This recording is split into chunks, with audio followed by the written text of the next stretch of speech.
ಪ್ರೇಕ್ಷಕ ಮಹಾಪ್ರಭುಗಳಿಗೆ ಕಾಕಾನ ನಮಸ್ಕಾರಗಳು. ರಿಯಲ್ ಮಾರ್ಕೆರ ಸಹಯೋಗದೊಂದಿಗೆ ಕಾಕಾ ಜೊತೆ ಈ ವಾರದ cinema FMC presents movie preview with ಕಾಕಾ ಇನ್ ಅಸೋಸಿಯೇಷನ್ ವಿತ್ ರಿಯಲ್ ಮಾರ್ಕೆರ ಕಾರ್ಯಕ್ರಮಕ್ಕೆ ನಿಮಗೆಲ್ಲರಿಗೂ ಸ್ವಾಗತ. ಈ ವಾರ ಅಂದರೆ ಮಾರ್ಚ್ 14ರಂದು ಯಾವ ಸಿನಿಮಾಗಳು ತೆರೆ ಕಾಣ್ತಾ ಇದ್ದೇವೆ ಅನ್ನೋದ್ರ ಬಗ್ಗೆ ಒಂದು ಮಾಹಿತಿಯನ್ನು ನಾನು ನಿಮಗೆ ಕೊಡೋದಕ್ಕೆ ಬಂದಿದ್ದೀನಿ. ಅದರ ಜೊತೆಗೆ ಕಳೆದ ವಾರ ನಾನೊಂದು ಪ್ರಶ್ನೆಯನ್ನು ಕೂಡ ಕೇಳಿದ್ದೆ. ಶಿವಾಜಿರಾವ್ ಗಾಯಕ್ವಾಡ್ ಅನ್ನುವವರ ಸಿನಿಮಾದಲ್ಲಿ ಹೆಸರು ಏನು ಅಂತ.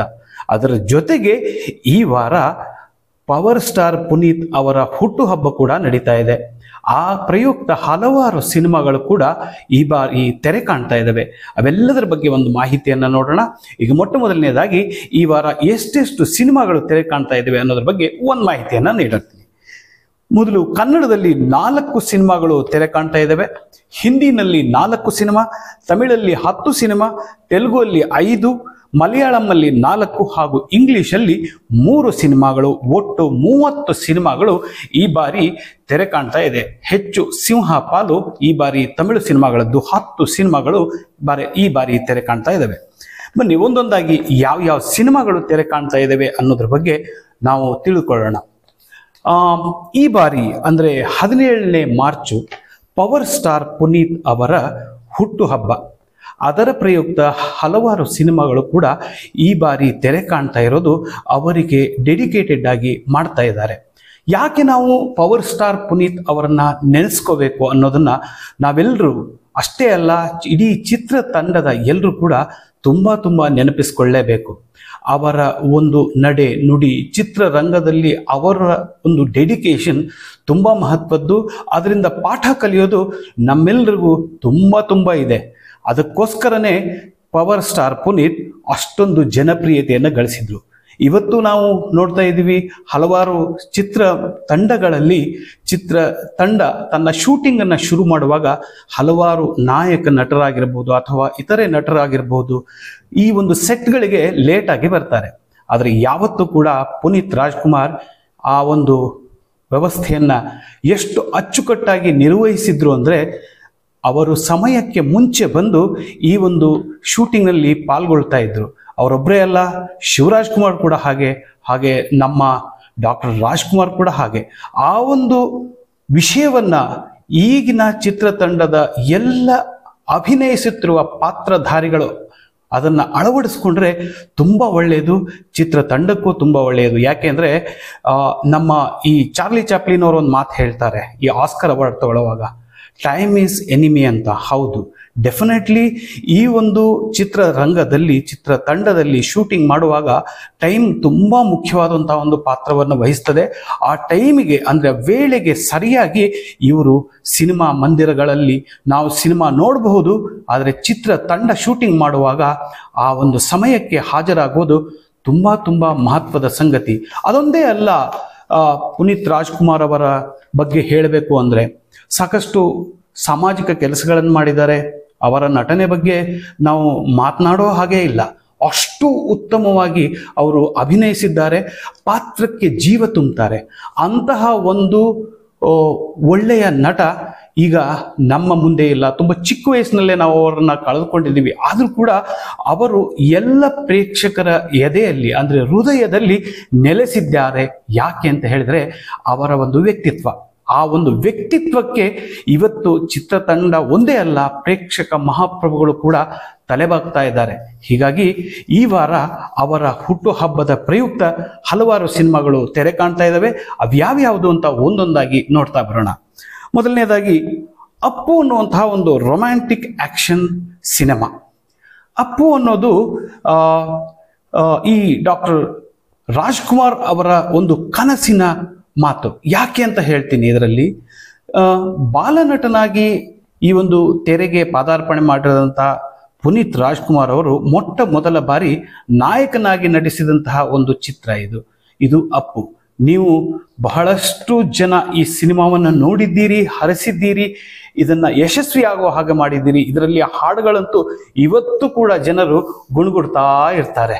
ತಾಲಿಬಾನ್ ಅಲ್ಲ ಅನ್ನುವಂಥ ಒಂದು ಹಾಡು, ಬಾರೆ ಬಾರೆ ಕಲ್ಯಾಣ ಮಂಟಪಕ್ಕೆ ಬಾ ಅನ್ನುವಂಥ ಹಾಡು ಸಾಕಷ್ಟು ಜನ ಮೆಚ್ಚುಗೆಯನ್ನ ಗಳಿಸ್ತು. ಯಾಕೆ ಅಂತ ಹೇಳಿದ್ರೆ ಈ ಹಾಡುಗಳಲ್ಲಿ ಪುನೀತ್ ರಾಜ್ಕುಮಾರ್ ಅವರು ಅಭಿನಯಿಸಿದ್ರು. ಮೊಟ್ಟ ಮೊದಲನೇ ಬಾರಿ ನಾಯಕ ನಟನಾಗಿ ಅಭಿನಯಿಸಿದ್ದು ಕೂಡ ಅವರ ಈ ಒಂದು ಸಿನಿಮಾ ಯಶಸ್ವಿಯಾಗಿದ್ದು ಕೂಡ ಒಂದು ದೊಡ್ಡದಾದ ಮಾತು. ಅವೆಲ್ಲವೂ ಕೂಡ ಪ್ರೇಕ್ಷಕ ವರ್ಗದವರಾದ ನೀವೆಲ್ಲರೂ ಕೂಡ ಅದನ್ನ ಆ ರೀತಿಯಾಗಿ ಹಾರೈಸಿದ್ದೀರಿ. ಇವತ್ತು ನಮ್ಮ ಜೊತೆಗೆ ಪುನೀತ್ ರಾಜ್ಕುಮಾರ್ ಅವರಿಲ್ಲ, ಆದರೆ ಅವರ ಸಿನಿಮಾಗಳು ಅವರ ಇರುವಿಕೆಯನ್ನ, ಅವರ ವ್ಯಕ್ತಿತ್ವವನ್ನ ನಮಗೆ ಎತ್ತಿ ಎತ್ತಿ ತೋರಿಸ್ತಾ ಇದ್ದೇವೆ. ಅವರು ನಡೆದುಕೊಂಡ ದಾರಿಯಲ್ಲಿ ಚಿತ್ರರಂಗದ ನಟರೆಲ್ಲರೂ ಕೂಡ ನಡೆದುಕೊಂಡ್ರೆ ಅದಕ್ಕಿಂತ ದೊಡ್ಡ ಮಾತು, ಅದಕ್ಕಿಂತ ದೊಡ್ಡ ಒಂದು ನಾವು ಅವರಿಗೆ ಅರ್ಪಿಸುವ ಒಂದು ಶುದ್ಧಾಂಜಲಿ ಇದೆಯಲ್ಲ, ಅದು ಕೂಡ ಬಹಳ ಮುಖ್ಯ. ಅವರನ್ನು ನಾವು ಎಷ್ಟೇ ಹಾಡಿ ಹೊಗಳಿದರೂ ಅವರು ಅಳವಡಿಸಿಕೊಂಡಿರುವ ತತ್ವಗಳನ್ನು ನಾವೆಲ್ಲರೂ ಅಳವಡಿಸಿಕೊಳ್ಬೇಕು. ಅದೇ ನಾವು ಅವರಿಗೆ ಸಲ್ಲಿಸುವ ಒಂದು ಗೌರವ ಅಂತ ನಾನು ಹೇಳೋದಕ್ಕೆ ಇಷ್ಟಪಡ್ತೀನಿ. ಮೊದಲನೇದಾಗಿ ಈ ಸಿನಿಮಾದ ಬಗ್ಗೆ ಹೇಳಿದೆ ನಾನು. ಅವರ ಇದು 50ನೇ ಹುಟ್ಟುಹಬ್ಬ ಕೂಡ. ಆ ಪ್ರಯುಕ್ತ ಅವರು 2002ರಲ್ಲಿ ಮೊದಲ ಬಾರಿ ನಾಯಕ ನಟನಾಗಿ ನಟಿಸಿದಂಥ ಅಪ್ಪು ಚಿತ್ರ ಈಗ ಮರು ಬಿಡುಗಡೆ ಆಗ್ತಾ ಇದೆ. ಬಾಲನಟ, ನಾಯಕ ನಟ, ಹಿನ್ನೆಲೆ ಗಾಯಕ, ನಿರ್ಮಾಪಕ ಹಾಗೂ ಟಿವಿ ಶೋಗಳಲ್ಲಿ ನಿರೂಪಕರಾಗಿ ಕನ್ನಡದ ಸೇವೆಯನ್ನು ಸಲ್ಲಿಸಿದವರು ನಮ್ಮ ಈ ಅಪ್ಪು ಹಾಗೂ ಪವರ್ ಸ್ಟಾರ್ ಪುನೀತ್ ರಾಜ್ಕುಮಾರ್ ಅವರು. ಅಪಾರ ಅಭಿಮಾನಿಗಳ ಆರಾಧ್ಯ ದೈವ ಎಂದೆನಿಸಿಕೊಂಡಿರುವಂತಹ ಪುನೀತ್ ರಾಜ್ಕುಮಾರ್ ಅವರು ದೈಹಿಕವಾಗಿ ನಮ್ಮನ್ನ ಅಗಲಿದರೂ ಕೂಡ ಜನಮಾನಸದಲ್ಲಿ ಎಂದಿಗೂ ಅಜರಾಮರ. ಅವರ ಅಪ್ಪು ಸಿನಿಮಾ ಈ ವಾರ ತೆರೆ ಕಾಣ್ತಾ ಇದ್ದು ಅವರೊಂದಿಗೆ ರಕ್ಷಿತಾ ನಾಯಕಿಯಾಗಿ ಕಾಣಿಸ್ಕೊಂಡಿದ್ದಾರೆ. ಏನಪ್ಪಾ ಈ ಸಿನಿಮಾ ಅಂದ್ರೆ, ಹೆಡ್ ಕಾನ್ಸ್ಟೇಬಲ್ ಮಗನಾಗಿ ಪೊಲೀಸ್ ಕಮಿಷನರ್ ಮಗಳನ್ನ ಪ್ರೀತಿಸಿ ಹಲವಾರು ಅಡೆತಡೆಗಳ ಮಧ್ಯೆ ಅವರು ಹೇಗೆ ಒಂದಾಗ್ತಾರೆ ಅನ್ನೋದೇ ಈ ಸಿನಿಮಾದ ಜೀವಾಳ. ಈ ಒಂದು ಸಿನಿಮಾ ಪೂರ್ಣಿಮಾ ಎಂಟರ್ಪ್ರೈಸಸ್ ಬ್ಯಾನರ್ನಲ್ಲಿ ಪಾರ್ವತಮ್ಮ ರಾಜ್ಕುಮಾರ್ ಅವರು ನಿರ್ಮಿಸಿದ ಈ ಸಿನಿಮಾಗೆ ಪೂರಿ ಜಗನ್ನಾಥ್ ಅವರು ಚಿತ್ರಕಥೆ ಬರೆದು ಆಕ್ಷನ್ ಕಟ್ ಹೇಳಿದ್ದಾರೆ. ಸಂಭಾಷಣೆಯನ್ನ ಆರ್ ರಾಜಶೇಖರ್, ಸಂಗೀತ ಗುರುಕಿರಣ್, ಛಾಯಾಗ್ರಹಣ ಕೆ ದತ್ತು, ಸಂಕಲನ ಎಸ್ ಮನೋಹರ್, ಸಹ ನಿರ್ದೇಶನ ಮಹೇಶ್ ಬಾಬು. ತಾರಾಗಣದಲ್ಲಿ ಪವರ್ ಸ್ಟಾರ್ ಪುನೀತ್ ರಾಜ್ಕುಮಾರ್, ರಕ್ಷಿತಾ, ಅವಿನಾಶ್, ಹೇಮಶ್ರೀ, ಶ್ರೀನಿವಾಸ್ ಮೂರ್ತಿ, ಸುಮಿತ್ರಾ, ಅಶೋಕ್, ಹೊನ್ನವಳ್ಳಿ ಕೃಷ್ಣ ಹಾಗೂ ಬುಲೆಟ್ ಪ್ರಕಾಶ್ ಇವರೆಲ್ಲರೂ ಕೂಡ ಅಭಿನಯಿಸಿದ್ರು. ದಯವಿಟ್ಟು ಅಪ್ಪು ಅವರ ನೆನಪಿಗಾಗಿ ಆದರೂ ಕೂಡ ಈ ಸಿನಿಮಾವನ್ನ ನೀವೆಲ್ಲರೂ ಕೂಡ ಚಿತ್ರಮಂದಿರಕ್ಕೆ ಹೋಗಿ ನೋಡಿ. ಈ ಚಿತ್ರಕ್ಕೆ ನಾವು ಬೆಸ್ಟ್ ಆಫ್ ಲಕ್ ಅನ್ನ ಹೇಳೋಣ. ಆ ನಂತರದ ಸಿನಿಮಾ ಬಗ್ಗೆ ಅದರ ಒಂದು ಪೋಸ್ಟರ್ ಕೂಡ ನಾನು ತೋರಿಸ್ತಾ ಇದ್ದೀನಿ. ನೀವು ಈ ಸಿನಿಮಾದ ಪೋಸ್ಟರ್ ಸಾಕಷ್ಟು ಸಲ ನೋಡಿರ್ತೀರಿ. ಅಪ್ಪು ಅವರ ಈ ಒಂದು ಸಿನಿಮಾಗೆ ಯಶಸ್ವಿಯಾಗಲಿ, ನೀವೆಲ್ಲರೂ ಕೂಡ ಹೋಗಿ ನೋಡಿ ಅಂತ ನಾನು ಕೇಳ್ಕೊಳ್ತೇನೆ. ಮುಂದಿನ ಸಿನಿಮಾದ ಪೋಸ್ಟರ್ ವಿಚಿತ್ರವಾದರೂ ಸತ್ಯ. ಇದೊಂದು ಆ ಅಂತ ಹೆಸರು, ಆ ಅಂತ ಬರೆದು ಒಂದು ಎಕ್ಸ್ಕ್ಲಮೇಟರಿ ಮಾರ್ಕ್ ಅಂದ್ರೆ ಉದ್ಗಾರವಾಚಕ ಚಿಹ್ನೆಯನ್ನ ಇಟ್ಟಿದ್ದಾರೆ. ಈ ಒಂದು ಸಿನಿಮಾ ಕೂಡ ಈ ವಾರ ತೆರೆ ಕಾಣ್ತಾ ಇದೆ. ಏನಿದು ಸಿನಿಮಾ ಅಂದ್ರೆ ಹಾರರ್, ರೊಮ್ಯಾಂಟಿಕ್ ಹಾಗೂ ಥ್ರಿಲ್ಲರ್ ಇರುವಂತಹ ಒಂದು ಸಿನಿಮಾ. ಕೇವಲ 12 ಗಂಟೆಗಳ ನಡೆಯುವ ಈ ಒಂದು ಸಿನಿಮಾ ರೋಮಾಂಚನಕಾರಿಯಾದಂತಹ ಒಂದು ಕಥೆಯನ್ನು ಹೊಂದಿದೆ.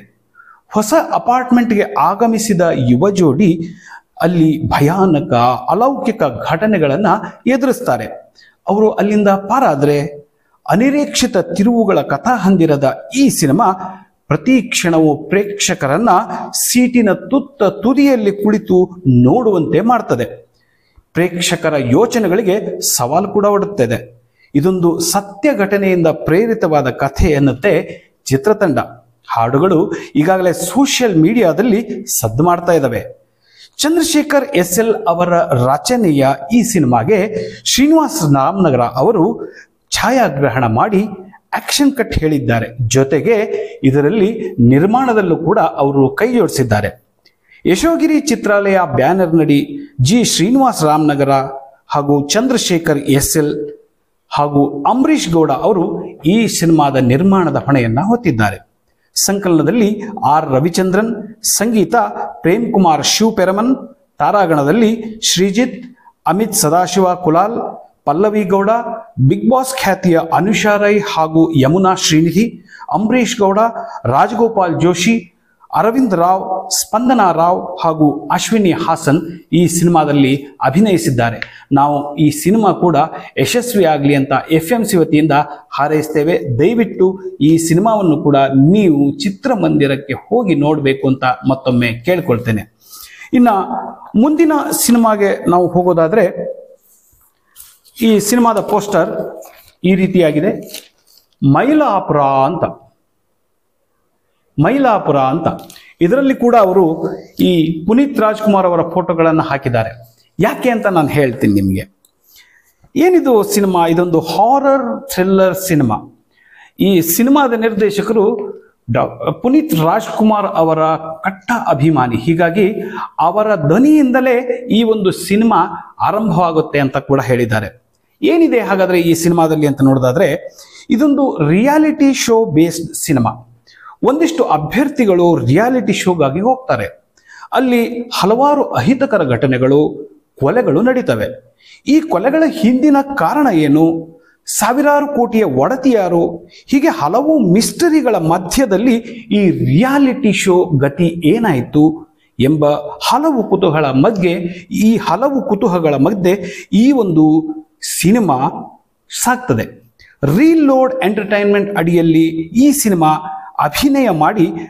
ಸಿನಿಮಾದಲ್ಲಿ ಅಭಿನಯ ಮಾಡಿ ನಿರ್ಮಾಪಕರಾಗಿದ್ದ 31 ವರ್ಷದ ಅಂತರಿಕ್ಷ ವಿ ಅವರು ಮೊನ್ನೆ ಕುಂಭಮೇಳದಲ್ಲಿ ನಡೆದ ಅವಘಡದಲ್ಲಿ ತೀರಿಕೊಂಡಿದ್ದಾರೆ. ಅವರ ಅನುಪಸ್ಥಿತಿಯಲ್ಲಿ ಈ ಸಿನಿಮಾ ತೆರೆ ಕಾಣ್ತಾ ಇದೆ. ಗಲಾಟೆ, ಬುಲ್ಬುಲ್ ಸಿನಿಮಾಗಳಲ್ಲಿ ಕೆಲಸ ಮಾಡಿದ ಫಣಿರಾಮ್ ಅವರು ಈ ಒಂದು ಸಿನಿಮಾಗೆ ಚಿತ್ರಕಥೆ ಬರೆದು ಆಕ್ಷನ್ ಕಟ್ ಹೇಳಿದ್ದಾರೆ. ಪವರ್ ಸ್ಟಾರ್ ಪುನೀತ್ ರಾಜ್ಕುಮಾರ್ ಅವರ ಪಕ್ಕಾ ಅಭಿಮಾನಿಯಾದ ಈ ನಿರ್ದೇಶಕರು ಅವರ ದನಿಯಿಂದಲೇ ಈ ಒಂದು ಸಿನಿಮಾವನ್ನ ಶುರು ಮಾಡ್ತಾ ಇದ್ದೀನಿ ಅಂತ ಹೇಳಿ ಅವರ ಪೋಸ್ಟರ್ನಲ್ಲೂ ಕೂಡ ಪುನೀತ್ ರಾಜ್ಕುಮಾರ್ ಅವರ ಫೋಟೋಗಳನ್ನು ಹಾಕೊಂಡಿದ್ದಾರೆ. ಕೊಡಗಿನ ಕುವರಿ ನಿಧಿ ಸುಬ್ಬಯ್ಯ, ಬಿಗ್ ಬಾಸ್ ಖ್ಯಾತಿಯ ಐಶ್ವರ್ಯ ಸಿಂಧೋಗಿ ಅವರು ಮುಖ್ಯ ಪಾತ್ರದಲ್ಲಿ ಇದ್ದಾರೆ. ಸಂಗೀತವನ್ನ ಸೂರಜ್, ಸಂಕಲನವನ್ನ ವೇದ್, ತಾರಾಗಣದಲ್ಲಿ ನಿಧಿ ಸುಬ್ಬಯ್ಯ, ಐಶ್ವರ್ಯ ಸಿಂಧೋಗಿ, ಕಿಶನ್ ಬೈಲಿಗಲ್, ಅಂತರಿಕ್ಷ, ಭರತ್ ಕುಮಾರ್ ಹಾಗೂ ಶಿಲ್ಪಾ ಅಯ್ಯರ್ ಅವರು ಪಾತ್ರವಹಿಸಿದ್ದಾರೆ. ಈ ಸಿನಿಮಾಗೂ ಕೂಡ ನಾವು ಬೆಸ್ಟ್ ಆಫ್ ಲಕ್ ಅನ್ನ ಹೇಳೋಣ. ಇನ್ನೊಂದು ಸಿನಿಮಾ, ಅದರ ಪೋಸ್ಟರ್ನ ನಾನು ನಿಮಗೆ ತೋರಿಸ್ಬಿಡ್ತೀನಿ. ಪಾರಿತೋಷಕ ಅಂತ. ಏನಪ್ಪಾ ಇದು, ಈ ಥರದ್ದು ಒಂದು ಸಿನಿಮಾ ಇರುತ್ತಾ ಪಾರಿತೋಷಕ ಅನ್ನುವಂಥದ್ದು ಅಂದ್ರೆ? ಹೌದು, ಅವ್ರು ಹೇಳ್ತಾ ಇದ್ದಾರೆ ದ ಬ್ಲಡ್ ಟ್ರೆಷರ್ ಅನ್ನುವಂಥ ಒಂದು ಟ್ಯಾಗ್ ಲೈನ್ ಮೂಲಕ ಈ ಒಂದು ಸಿನಿಮಾ ಸಸ್ಪೆನ್ಸ್ ಥ್ರಿಲ್ಲರ್ ಇದೆ ಅಂತ. ಏನಪ್ಪ ಈ ಸಿನಿಮಾದಲ್ಲಿದೆ ಅಂದ್ರೆ, ವಾಮ ಮಾರ್ಗಗಳಿಂದ ಗಳಿಸಿದ ಹಣ ಎಂದಿಗೂ ಶಾಶ್ವತ ಅಲ್ಲ, ಕಷ್ಟಪಟ್ಟು ಗಳಿಸಿದ್ದೇ ಶಾಶ್ವತ ಅನ್ನೋ ಒಂದು ಪರಿಕಲ್ಪನೆಯೊಂದಿಗೆ ಮಾಡಿದ್ದ ಸಿನಿಮಾ ಪಾರಿತೋಷಕ. ಆಶ್ಚರ್ಯ ಅಂದ್ರೆ, ಚಿತ್ರದುರ್ಗದ ಕೋಟೆಯನ್ನೇ ಒಂದು ಪಾರಿತೋಷಕವಾಗಿ ಕೊಡುಗೆ ನೀಡುವ ಕಲ್ಪನೆ ಇಟ್ಕೊಂಡು ಸಿನಿಮಾ ಮಾಡಿದ್ದೇವೆ ಅನ್ನುತ್ತಾರೆ ಈ ಒಂದು ಚಿತ್ರತಂಡ. ಪ್ರೀತಿ, ಭಾವನೆಗಳ ಹಾಸ್ಯ ಮತ್ತು ರೋಮಾಂಚಕ ಸಸ್ಪೆನ್ಸ್ಗಳಿಂದ ತುಂಬಿದ ಈ ಸಿನಿಮಾ SVGV ಪ್ರೊಡಕ್ಷನ್ ಹಾಗೂ ಪ್ರದೀಪ್ ಮದಕರಿ ಕ್ರಿಯೇಷನ್ಸ್ ಅಡಿಯಲ್ಲಿ ಶಾರದಾ ನಾಗರಾಜ್ ಹಾಗೂ ಮಂಜುನಾಥ್ ಕೋಟಿಹಾಳ್ ಅವರು ನಿರ್ಮಿಸಿದ ಈ ಸಿನಿಮಾಗೆ ಪ್ರದೀಪ್ ತುಂಬಿನಕೆರೆ ಚಿತ್ರಕಥೆ, ಸಂಭಾಷಣೆ ಬರೆದು ನಿರ್ದೇಶನ ಮಾಡಿದ್ದಾರೆ. ಶಿವಮೊಗ್ಗ ಮೂಲದ ಶ್ರೀನಿಧಿ ಪೊಲೀಸ್ ಪಾತ್ರದಲ್ಲಿ ಕಾಣಿಸಿಕೊಂಡಿದ್ದು, ಹೊಸ ಕಥೆಯೊಂದಿಗೆ ಪ್ರೇಕ್ಷಕರ ಮುಂದೆ ಬರ್ತಾ ಇದ್ದೇವೆ ಎನ್ನುತ್ತಾರೆ ನಿರ್ದೇಶಕ ಪ್ರದೀಪ್. ನಾಯಕನಾಗಿ ಮನು ಈ ಸಿನಿಮಾದಲ್ಲಿ ಅಭಿನಯಿಸಿದ್ದಾರೆ. ಸಹ ನಿರ್ಮಾಪಕರಾಗಿ ಸವಿತಾ ಬಾಲಕೃಷ್ಣ, ಸುಧಾಮೂರ್ತಿ, ಜ್ಯೋತಿ ಹಾಗೂ ಸಂತು ಅವರಿದ್ದಾರೆ. ಸಂಗೀತ ಚಂದನ್ ಹೆಗಡೆ, ಛಾಯಾಗ್ರಹಣವನ್ನ VG ಶಂಕರ್, ಸಂಕಲನವನ್ನ ಜಿತೇಂದ್ರ ನಾಯಕ್ ಅವರು ಮಾಡಿದ್ದಾರೆ. ತಾರಾಗಣದಲ್ಲಿ ಮನು, ಖುಷಿ, ಶ್ರೀನಿಧಿ ಹಾಗೂ ಐಶ್ವರ್ಯ ಅವರು ಈ ಸಿನಿಮಾದಲ್ಲಿ ಪಾತ್ರವಹಿಸಿದ್ದಾರೆ. ದಯವಿಟ್ಟು ಈ ಸಿನಿಮಾವನ್ನು ಕೂಡ ನೀವು ಚಿತ್ರಮಂದಿರಗಳಿಗೆ ಹೋಗಿ ನೋಡಿ. ಈ ಸಿನಿಮಾಗೂ ಕೂಡ ನಾವು ಬೆಸ್ಟ್ ಆಫ್ ಲಕ್ ಅನ್ನ ಹೇಳೋಣ. ಇವಿಷ್ಟು ಈ ವಾರ ತೆರೆ ಕಾಣುವ 4 ಕನ್ನಡದ ಸಿನಿಮಾಗಳು. ಇನ್ನು ಮುಂದಿನ ಸಿನಿಮಾಗಳ ಬಗ್ಗೆ, ಬೇರೆ ಭಾಷೆಯ ಸಿನಿಮಾ ಬಗ್ಗೆ ಹೋಗೋದಾದ್ರೆ, ಇಲ್ಲಿ 4 ಹಿಂದಿ ಸಿನಿಮಾಗಳು ಈ ವಾರ ತೆರೆ ಕಾಣ್ತಾ ಇದೆ. ಅದರಲ್ಲಿ ದಿ ಡಿಪ್ಲೊಮ್ಯಾಟ್ ಅನ್ನುವಂತಹ ಆಕ್ಷನ್ ಥ್ರಿಲ್ಲರ್ ಜಾನ್ ಅಬ್ರಹಾಂ ಅವರದು. ಇದು ಏನಪ್ಪಾ ಅಂದ್ರೆ ಇಸ್ಲಾಮಾಬಾದ್ನ ಭಾರತೀಯ ಹೈ ಕಮಿಷನರ್ನಲ್ಲಿ ನಿಗೂಢ ಮಹಿಳೆ ಧಾವಿಸಿ ಭಾರತೀಯ ಪ್ರಜೆಯೆಂದು ಹೇಳಿಕೊಂಡು ಭಾರತಕ್ಕೆ ಮರಳಲು ಬಯಸುತ್ತಾ ಇರುವಾಗ ಉದ್ಭವಿಸುವ ಅಸಾಮಾನ್ಯ ಬಿಕ್ಕಟ್ಟಿನ ಕುರಿತು ಈ ಸಿನಿಮಾ ಹೇಳ್ತದೆ. ಜಾನ್ ಅಬ್ರಾಹಿಂ ಅವರು ಈ ಸಿನಿಮಾವನ್ನ ನಿರ್ಮಾಣ ಮಾಡಿ ಮುಖ್ಯ ಪಾತ್ರದಲ್ಲಿ ಅಭಿನಯಿಸಿದ್ದಾರೆ. ಇನ್ನೊಂದು ಕೇಸರಿ ವೀರ್ ಅಂತ, ಇದೊಂದು ಹಿಸ್ಟಾರಿಕಲ್ ಆಕ್ಷನ್. ಸೂರಜ್ ಪಾಂಚೋಲಿ, ಸುನಿಲ್ ಶೆಟ್ಟಿ ಹಾಗೂ ವಿವೇಕ್ ಒಬೆರಾಯ್ ಈ ಸಿನಿಮಾದಲ್ಲಿ ಅಭಿನಯಿಸಿದ್ದಾರೆ. ಮೈ ಮೆಲ್ಬೋರ್ನ್ ಅನ್ನುವಂತಹ ಒಂದು ಸಿನಿಮಾ ಹಿಂದಿ, ಬೆಂಗಾಲಿ ಹಾಗೂ ಇಂಗ್ಲಿಷ್ನಲ್ಲಿ ತೆರೆ ಕಾಣ್ತಾ ಇದೆ. ಇದೊಂದು ಕಾಮಿಡಿ ಸಿನಿಮಾ. ಬ್ಲೈಂಡ್ ಸೈಡೆಡ್ ಅನ್ನುವಂತಹ ಆಕ್ಷನ್ ಸಿನಿಮಾ ಕೂಡ ಈ ವಾರ ಹಿಂದಿಯಲ್ಲಿ ತೆರೆ ಕಾಣ್ತಾ ಇದೆ.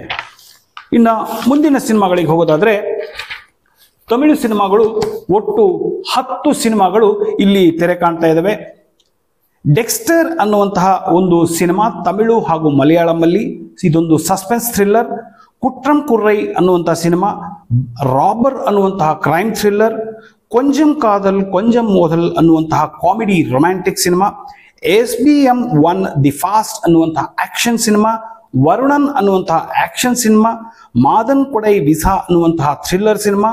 ಪೆರುಸು ಅನ್ನುವಂತಹ ಕಾಮಿಡಿ ಸಿನಿಮಾ. ಲೀಚ್ ಅನ್ನುವಂತಹ ಆಕ್ಷನ್ ಥ್ರಿಲ್ಲರ್ ಸಿನಿಮಾ. ಇದು ತಮಿಳು, ತೆಲುಗು ಹಾಗೂ ಮಲಯಾಳಂನಲ್ಲಿ ತೆರೆ ಕಾಣ್ತಾ ಇದೆ.